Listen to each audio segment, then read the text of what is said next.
En este fin de semana largo, el lunes, el día de Martín Miguel de Güemes va a ser feriado, así que seguramente muchos compañeros y compañeras escuchando Vamos al Frente por Radiográfica. Hablando de feriados, de fechas emblemáticas, bueno, en este caso no es feriado porque, bueno, la historia a veces se encarga de ocultar algunos hechos. Se cumplieron, Pablo, 70 Ujú. años de los fusilamientos del 9 de junio de 1956 y días sucesivos, a un año, casi a un año de los bombardeos a Plaza de Mayo, y poco menos de un año del golpe de Estado contra el general Perón de 1955. Y bueno, es parte emblemática de la historia de resistencia popular, de resistencia peronista, este hecho tan luctuoso que se dio en aquel 1956, y vamos a estar conversando con un compañero historiador que nos va a ilustrar un poco lo que sucedía, ¿no? Sí, tal cual. Vamos a hablar ya está conectado el compañero Ignacio Clopet, historiador, abogado, sobre, bueno, como decís vos, ayer estos 70 años que se cumplieron de los fusilamientos de aquel levantamiento comandado por el general Juan José Valle. Ignacio, muchas gracias por atendernos. Pablo Suárez y Ariel Velázquez te saludan de acá de Radiográfica. Buenos días, Pablo y Ariel, que tengan una buena jornada y gracias por la comunicación. Bueno, Ignacio, para hacer conocer a la audiencia, sos escritor, deseamos con Ariel uno de los compañeros pensadores nacionales que más conoce el peronismo, que más investigó al peronismo con documentos este, inéditos. Te voy a consultar, ¿cómo vemos desde hoy, desde esta realidad, estos 70 años de esos fusilamientos?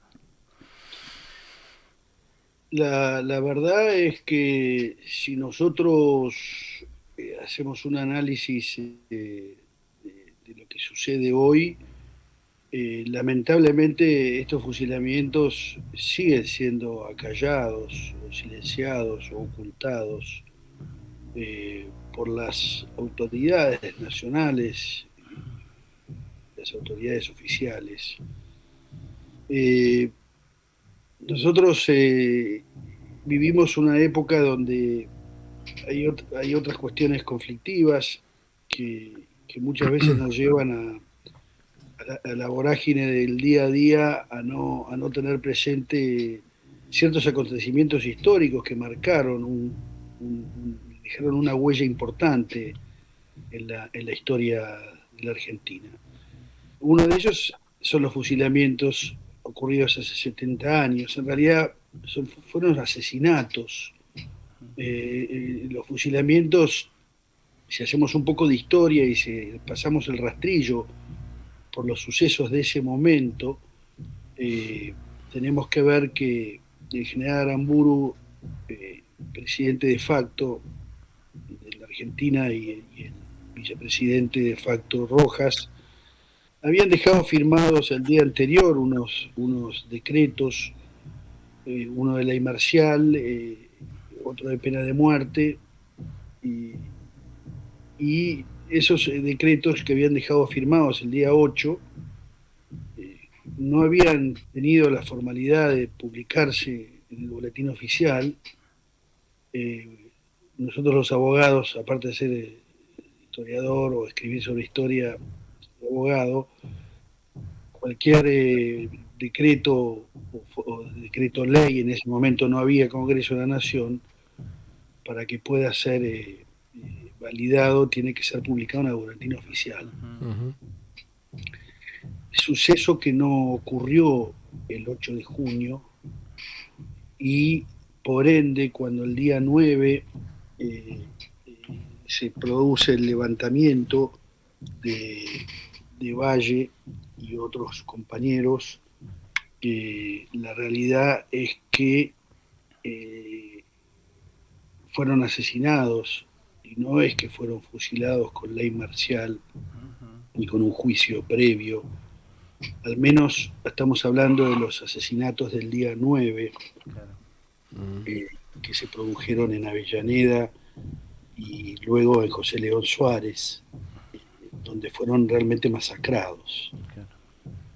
Eso es lo que si hacemos un poco de historia, ¿no? Si queremos ver, si hacemos un poco de historia seria, haciendo un análisis de lo ocurrido, Por eso, a veces, discúlpeme, ahora yo lo dejo que me pregunte, cuando se habla de los fusilamientos, a mí me gusta más hablar de los asesinatos, Ujú. porque en ese momento había el Estado en cabeza de estos militares, tenían comandos y actuaron al margen de la ley, o sea, si bien la ley no los asistía por ser un gobierno de facto, actuaron como si fueran unos comandos de tareas Claro, que nosotros después volvimos a ver en el año 76. claro, claro. Eso tenemos que dejarlo bien sentado, porque si no, miramos esto, bueno, fueron fusilamientos, hubo un levantamiento del general Valle, Coborno, y Tanco y otros compañeros más, y bueno, fue sofocado, entonces fueron, el único que tuvo, digamos, trato eh, como si con el derecho en la mano fue Valle, que fue fusilado el 12 de junio en la penitenciaría en la ciudad de Buenos Aires. Pero los anteriores son hechos mucho más oscuros y que no los asiste la ley y por ende son hechos criminales. Claro. Es muy interesante, Ignacio, lo que decís, porque esta práctica de asesinatos después se ve amplificada de manera bestial a partir del 24 de marzo del 76, ¿no? Hay una continuidad histórica que nos lleva a analizar estos hechos. Sí, hay el antecedente más grave, que yo lo puse en la nota que salió publicada en Infobae el día 9 de junio. El antecedente más grave fueron los bombardeos a la Claro, plaza el día 16 de junio. Claro. Eso, mira, eh, yo lo he escrito en alguna oportunidad también y me he ocupado de eso. No hay en la historia mundial, no hay en la historia mundial un antecedente de la magnitud de la barbaridad que sucedió el 16 de junio en la Plaza de Mayo, donde mueren 366 personas y 1071 heridos quedan luego de esos bombardeos. Que la aviación naval o la aviación militar haya descargado bombas y ametralladoras sobre una población civil que estaba trasladándose o que estaba transitando en paz en ese Ujú. momento en la plaza, es un hecho inédito. ujú, Ni en los peores, ni Stalin, ni Hitler, ni en los peores sucesos históricos a lo largo de todos los años y todos los 20 siglos hemos tenido un hecho tan aberrante como el de los bombardeos del 55. ujú. Yo creo que eso no tomamos tampoco dimensión. Nosotros los argentinos parece que tuviéramos una especie de, no sé, de paciencia o de aceptación de las realidades que nos presenta la historia, pero nosotros no somos conscientes de hacer un análisis y ver cuál fue la gravedad. Y ese es, si usted dice, Pablo, ese es el comienzo, ahí comienza la locura, después se continúa con los asesinatos del 56 y luego se corona con la dictadura del año 76. Digamos. Ha sido una especie de tremenda campaña o tremendas acciones delictivas en nombre del Estado, en nombre de la libertad, porque hoy se pone tanto la palabra libertad, libertad, libertad, como si fuera una panacea, y sabemos muy bien que la libertad que nos proponen es la libertad de los cementerios, porque lo que ha Ujú. sucedido en la Argentina es la libertad y la paz de los cementerios. Totalmente. Ignacio Clopet es quien nos está hablando, abogado historiador. Estamos hablando de los hechos ocurridos hace 70 años, que bueno, en su momento fue muy importante para como primer libro de denuncia. Hay que traerlo, Operación Masacre, ¿no?, de Rodolfo Walsh, para dar a conocer. Y reflexionaba mientras te escuchaba en esta última respuesta sobre cierta amnesia colectiva, y me parece que es una amnesia inducida, ¿no?, de alguna manera, porque está muy presente en los cánticos populares, ¿no?, a pesar de las bombas de los fusilamientos, ¿no?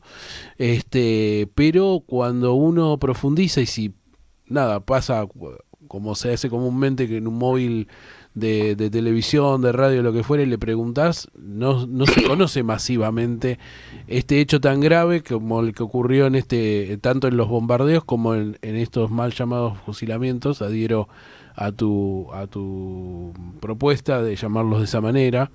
Pero también uno ve una continuidad histórica, ¿no? Digo, desde Dorrego para acá aparecen siempre estos hechos contra aquellos que de alguna manera reivindican lo popular, y en este caso era la necesidad de recuperar un Estado democrático y principalmente aquella fuerza que fue derrocada un año atrás, ¿no?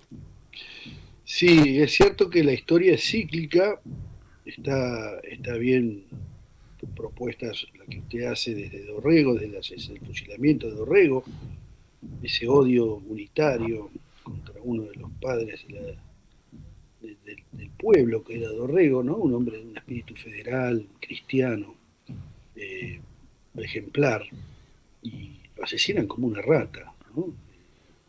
Lo decidió una logia masónica, junto con Monteagudo, Agüero, y de la que pertenecía Lavalle. Lavalle era el brazo ejecutor, si usted quiere, Lavalle era el bruto y los otros eran los doctorcitos que resolvían quiénes eran asesinados y quiénes no. El fusilamiento de Orrego, podemos decir que sí, que es un puntapié inicial, si bien ha habido hechos anteriores, ¿no? También el fusilamiento de Liniers, tenemos varios casos anteriores, pero si tomamos desde la independencia, está bien poner la imagen de Dorrego como un emblema del odio antipopular y del odio de los doctores de Buenos Aires y de la masonería, que fue la que estuvo presente con la complicidad y con la instrumentalidad de la masonería y del imperialismo británico. Ahora, es cierto que a veces la historia nos pasa por encima o no la tenemos muy presente, y los historiadores o los que escribimos historia estamos para recordar estos hechos, para recordar como un homenaje, en primer lugar como un segundo momento para poner sobre el tapete de la realidad los hechos que han sido señeros o que nos marcan un destino y una obligación de ser recordados y de ser homenajeados. Y luego, claro, si nosotros miramos y volvemos al 56, nos vamos a dar cuenta que ese levantamiento, fijémonos que Valle no era un general peronista, no había adherido al peronismo Valle durante el gobierno de Perón. Eso es un dato importante para dejar también presente sobre la audiencia sobre cuál fue la realidad. Valle era un militar hasta cercano a Aramburu, tenía buena relación con el vasco Aramburu, como lo llamaba. Y cuando Perón lo quiso pasar a retiro en el año 53, en realidad, vieron cuando ascienden los más jóvenes, pasan a retiro los más viejos en el ejército. Valle le pidió a Perón le pidió el ascenso de Aramburu para el generalato. Fíjese cómo son los hechos de la historia. Y Valle, no siendo peronista, porque también eso es claro decirlo, sino que Valle es un hombre que amaba a la patria y que amaba al ejército y que amaba las instituciones, se levanta no en nombre del peronismo, sino en nombre del pueblo argentino que estaba siendo sometido a las tremendas injusticias y a las persecuciones que ya se habían dado en el año 55 y que se están ya instalando como ley en el año 56. Y Valle se levanta por eso, y está bien, Cogorno sí era más peronista, Tanco también, ellos sí estaban más cercanos a Perón, pero es un levantamiento, podemos decir, natural y popular, que fue sofocado rápidamente porque estaba lleno de alcahuetes y lleno de espías. Lo más grave de esto es que Aramburu y Rojas sabían de ese levantamiento y pudiéndolo haberlo abortado, para evitar estos asesinatos. No, lo dejaron avanzar y los dejaron caer en la trampa sabiendo que iban a caer en la trampa. O sea, que encima tuvieron lo que se llama el pleno conocimiento y la preparación, sabiendo de que iban a ser capturados y sabiendo de que y que eso no iba a prosperar, y a pesar de eso lo dejaron avanzar con una gran, si usted quiere, maldad, porque hay que ser canalla, cuando usted sabe ya que pierde y deja que pierda para que usted lo tenga agarrado de los cojones, como se decía antes. Eso es lo que pasó en el año 56, son hechos muy graves. Que se da la noción de que querían dar un ejemplificador, ¿no?, con la represión a este levantamiento. Claro, en realidad para ellos era un gran argumento como para poder, digamos, matar a algunos compañeros o algunos rebeldes a los fines de hacer un acto ejemplar para que esto no se contagie. Lo que estos muchachos asesinos se olvidan es que cuando vos utilizás las armas y utilizás el odio para pegando palo y matando indiscriminadamente a personas sin derecho que te asista, en el fondo lo que estás haciendo, estás regando para que eso se siga fortaleciendo y pueda perfectamente producirse lo que se llame un contagio para que esto progrese y aumente esta resistencia. Se equivocaron, o sea, pasó con los primeros cristianos, los mataron como ratas en el circo romano, los persiguieron y los crucificaron y los cortaron la cabeza, los ponían en la parrilla, y lo que hicieron fue darle al cristianismo esa sangre necesaria para que luego se instaurara como única religión verdadera. Y, bueno, acá con el tema del peronismo, salvando las distancias religiosas, pero sí podemos hacer una similitud con los martirios o con la entrega de la sangre por la patria. Yo creo que se han equivocado. Lo que pasa es que, como muy bien decía recién Ariel, es cierto que eso queda como hoy en día queda en el folclore, en los cantitos, ¿no? Los recordatorios espontáneos, pero que quedan solamente en una cuestión superficial, y en el fondo está el daño que se ha producido en las filas de muchos compañeros, donde nos han aburguesado y nos han como adormecido, como si nos hubieran dado opio, como decía Marx, y nos hayan adormecido a todos. Eso también un poco pasa, y entonces la reacción es menor, la capacidad de asombro cada vez está más relajada, y entonces soy un poco escéptico, ¿no?, en el futuro de lo que podemos lograr restaurar en la Argentina. Es Ignacio Clopet quien nos dice esto, historiador, abogado, escritor. Ignacio, te agradecemos por tu tiempo con Radiográfica, con Vamos al Frente, y bueno, recomendamos la lectura del artículo que escribiste en Infobae y toda tu obra. Te mandamos un fuerte abrazo. Ya que me permiten, acabo de publicar un libro, Perón íntimo, historias desconocidas, editorial SB, lo presenté en la Feria del Libro, lo voy a presentar ahora en La Plata, en el Museo de los Trabajadores, el 3 de julio. Estoy tratando de que la gente vuelva a amar y a leer a Perón, así que un poco la idea es discúlpenme que pase el chivo. No, está bárbaro. Allí estaremos acompañándote seguramente. Muchas gracias, Ignacio. Un abrazo grande. Gracias, que tengan buenos días. Buen día. Muy bien, ahí pasaba Ignacio Clopet. Perón íntimo, el libro, así que seguramente lo estaremos leyendo y recomendando.